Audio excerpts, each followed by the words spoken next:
नमस्कार दोस्तों, स्वागत है आप सभी का हमारे YouTube channel maths by Lalit विजयवाण पर। तो दोस्तों लास्ट क्लास में हमने क्या किया था? लास्ट क्लास में हमने चैप्टर 3 एक्सरसाइज 3.1 से क्वेश्चन नंबर 1, क्वेश्चन नंबर 2 हमने कंप्लीट कर लिया था। क्वेश्चन नंबर 3 के हमने फर्स्ट और सेकंड पार्ट कर लिए थे। अब आपके सामने क्वेश्चन नंबर 3 का ही थर्ड पार्ट है। क्या कह रहा है कि जो लीनियर इक्वेशंस हमको गिवन है उनको हमें क्या करना है, उनके रेशियोज को हमें कंपेयर करना है और बताना है कि जो लाइंस है वो कंसिस्टेंट है या इनकंसिस्टेंट है।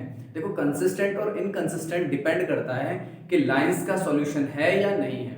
अगर कोई लाइन का सॉल्यूशन है, कोई सॉल्यूशन एग्जिस्ट करता है तो वो कंसिस्टेंट लाइन होगी, और अगर सॉल्यूशन एग्जिस्ट नहीं करता है तो वो इनकंसिस्टेंट लाइन होगी। मींस अगर लाइन इंटरसेक्टिंग है या कोइंसिडेंट है तो वो कंसिस्टेंट होगी, क्योंकि इन दोनों के ही सॉल्यूशन होते हैं। इंटरसेक्टिंग का यूनिक सॉल्यूशन होता है और कोइंसिडेंट के इनफाइनाइटली मनी सॉल्यूशन होते हैं। लेकिन इसके अपोजिट अगर ये पैरेलल लाइंस दिखाता है तो पैरेलल लाइंस का कोई सॉल्यूशन नहीं होता, और जिसका सॉल्यूशन नहीं होता वो लाइंस भी इनकंसिस्टेंट होती हैं। तो करते हैं इसको। सबसे पहले सबसे क्या करेंगे, a1 देख लेंगे। a1 क्या है? 3/2। ऐसे यहां से b1 क्या है? 5/3। ऐसे यहां से c1 क्या है? देखो c1 क्या है हमारे पास में? 7। इधर लेकर के आएंगे तो ये -7 हो जाएगा। क्या हो जाएगा? -7। अब यहां से अगर हम a2 निकालें, a2 क्या है? 9। b2 निकालें तो b2 क्या हो जाएगा? -10। c2 निकालें तो c2 क्या हो जाएगा? -14। अब आती है बात, हमें a1/a2 करना है। तो ठीक है, a1/a2 क्या हो जाएगा हमारे पास में? 3/2/9। अब देखो ये ऊपर वाला तो अपॉन में बन रहा है ना हमारे पास में, लेकिन नीचे वाला तो नहीं है, तो इसके अपॉन में 1 लगा देंगे। ऐसे ही b1/b2, ये क्या है? 5/3 है, लेकिन यहां पर केवल -10 है तो इसको -10/1 कर देते हैं। और यहां पर हमें अपॉन लगाने की जरूरत है ही नहीं, c1/c2 करेंगे और ये हो जाएगा हमारे पास -7/-14। माइनस से माइनस कैंसिल हो जाएगा।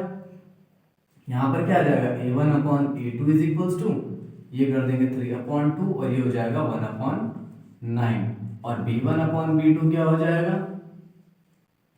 5/3 इंटू -1/10। ऐसे यहां पर क्या हो जाएगा? 7 1 7, 7 2 14, ये हो जाएगा 1/2।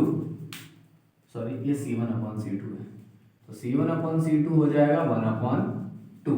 अब यहां पर देखो 5 2 10 और यहां पर 3 3 9, तो यहां पर a1/a2 क्या आया हमारे पास? 1/3 2 6 हो गया। b1/b2 क्या आया? -1/6 हो गया। और c1/c2 क्या आया? ये 1/2 हो गया। तो अभी आपको दिख रहा होगा a1/a2 1/6 है, b1/a2 -1/6 है, c1/c2 1/2 है। क्या तीनों इक्वल है? नहीं है इक्वल, यानी कि ये लाइंस क्या हो जाएंगी? इंटरसेक्टिंग हो जाएंगी। तो जब भी हमारे पास में इस तरह का आता है कि a1/a2 b1/b2 और c1/c2 आपस में इक्वल नहीं होते हैं, तो ये लाइंस हमारे पास में होती है इंटरसेक्टिंग, और इंटरसेक्टिंग लाइंस के यूनिक सॉल्यूशन होते हैं। और जिसका भी सॉल्यूशन होता है वो लाइन कंसिस्टेंट होती है, जिसका सॉल्यूशन नहीं होता वो इनकंसिस्टेंट होती है। तो हम क्या बोलेंगे? Lines are consistent. ठीक है, अब इसी का सेकंड पार्ट है।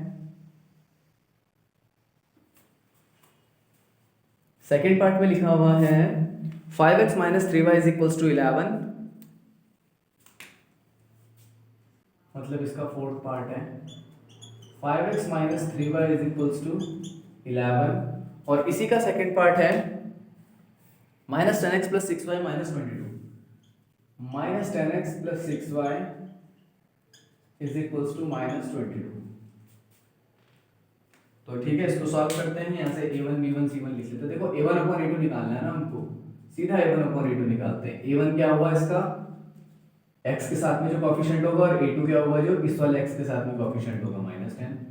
b1/b2, देखो इधर से -3 आ जाएगा और इधर से 6 आ जाएगा। ऐसे यहाँ पर c1/c2, इधर से 11 इधर आएगा तो -11 हो जाएगा, और 22 इधर आएगा तो +22 हो जाएगा।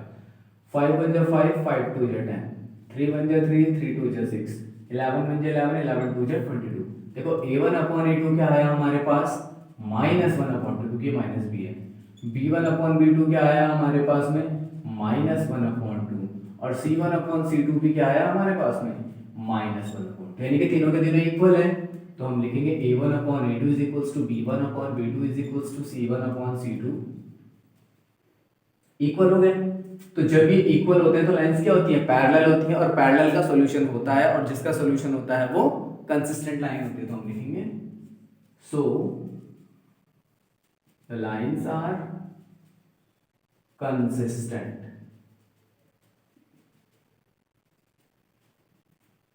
अब इसमें इसी का फिफ्थ पार्ट है। फिफ्थ पार्ट क्या है, फिफ्थ पार्ट में बोल रहा है 4/3x plus 2y is equals to 8। 4/3x plus 2y is equals to 8। फिर कह रहा है 2x plus 3y is equals to 12। 2x plus 3y is equals to 12। अब इसमें इक्वेशंस को पहले हम ठीक कर लेते हैं। इसको लिख लेते हैं 4/3x प्लस 2y, 8 को इधर ले आते हैं, -8 इज इक्वल्स टू 0। दूसरी बनेगी 2x plus 3y minus 12 is equals to 0। देखो इन दोनों में मैंने सेपरेट नहीं करा इनको, लेकिन इसमें एक सेपरेट कर लेता हूँ आपको, क्योंकि दो इक्वेशन आपको मैंने ऐसे सेपरेट करके नहीं दिखाई, बट इसमें सेपरेट करके दिखा रहा हूँ ताकि आपको समझ में आ जाए कि ये यहाँ पर हुआ कैसे। आप बोलोगे सर 11 तो प्लस का था और आपने यहाँ माइनस लिया है, 22 तो माइनस का था, आपने यहाँ प्लस लिया है, तो वो हुआ यूं 5x माइनस 3y, 11 को इधर लिया तो -11 इज इक्वल्स टू 0, ऐसे 22 को इधर लिया तो +22 इज इक्वल्स टू 0, और वो चीज मैं आपको इसमें करके दिखा रहा हूँ। ठीक है, तो यहां पर a कितना हो गया, a1 4/3x, b1 कितना हुआ 2, और c1 कितना हुआ -8। ऐसे ही a2 कितना हुआ 2, b2 कितना हुआ 3, और c2 कितना हुआ -12। अब लिखते हैं a1 upon a2। a1 upon a2 क्या हुआ 4/3 अपॉन 2/1, क्योंकि इसके अपॉन में अगर कुछ नहीं है तो 1 रखते हैं। b1 अपॉन b2 क्या हुआ 2/3, और c1 अपॉन c2 क्या हुआ -8 अपॉन -12। तो माइनस से माइनस कैंसिल, 4 2 जा 8 और 4 3 जा 12। ऐसे यहाँ पर क्या करेंगे a1 अपॉन, देखो ये तो हमारे पास पहले से सॉल्व है, a1 अपॉन a2 अगर हम सॉल्व करेंगे तो जो नीचे वाला ये जाता है ऊपर और ये जाएगा नीचे, तो ये a1 upon a2 is equals to क्या आ जाएगा 4/6, और कैंसिल करेंगे तो 2/3, यानी कि a1 अपॉन a2 भी 2/3, b1 अपॉन b2 भी 2/3, और c1 अपॉन c2 भी 2/3, यानी कि ये तीनों की तीनों क्या हो जाएंगे हमारे पास में, रेशो इक्वल हो जाएंगे। ठीक है,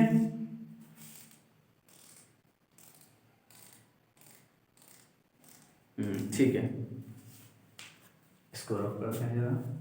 अगर आपने स्क्रीनशॉट नहीं लिया तो स्क्रीनशॉट ले लीजिए, फिर मैं इसको रफ करता हूँ।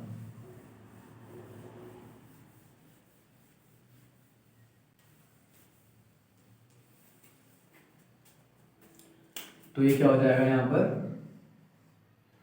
यहाँ से आ जाएगा a1 अपॉन a2 कितना आया हमारे पास में 2/3, b1 अपॉन b2 कितना आया हमारे पास में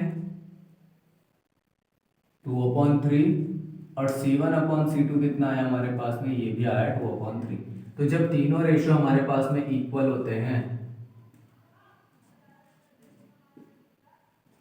तो ये हमारे पास में हो जाती है कौन सी लाइंस, ये होती हैं कोइंसिडेंट लाइंस। ठीक है, ये कौन सी लाइन है, ये लाइन है कोइंसिडेंट लाइंस। और जब भी कोइंसिडेंट लाइंस होती है तो वो क्या होती है, वो कंसिस्टेंट होती है, क्योंकि उनका इनफाइनाइटली मेनी सॉल्यूशंस होते हैं। ठीक है, इसको करेक्ट कर लेना।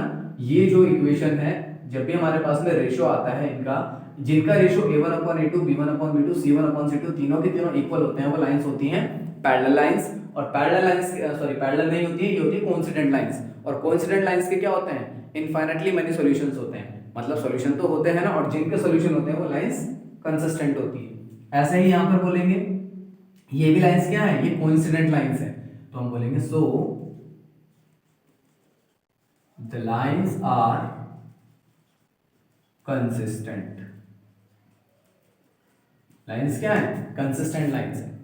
ठीक है, तो आई होप गाइज आपको ये वीडियो पसंद आया होगा। वीडियो अगर आपको पसंद आया तो वीडियो को ज़्यादा से ज़्यादा शेयर करें, लाइक करें। हमारे चैनल पर नए हैं तो चैनल को सब्सक्राइब करें। आपका एक सब्सक्राइब ही हमें बहुत बड़ा सपोर्ट देता है, और इसको इतना ज़्यादा शेयर करें ताकि हर एक बच्चे तक ये पहुंच जाए जिसको इन चीज़ों की नीड है। So thank you and have a good day.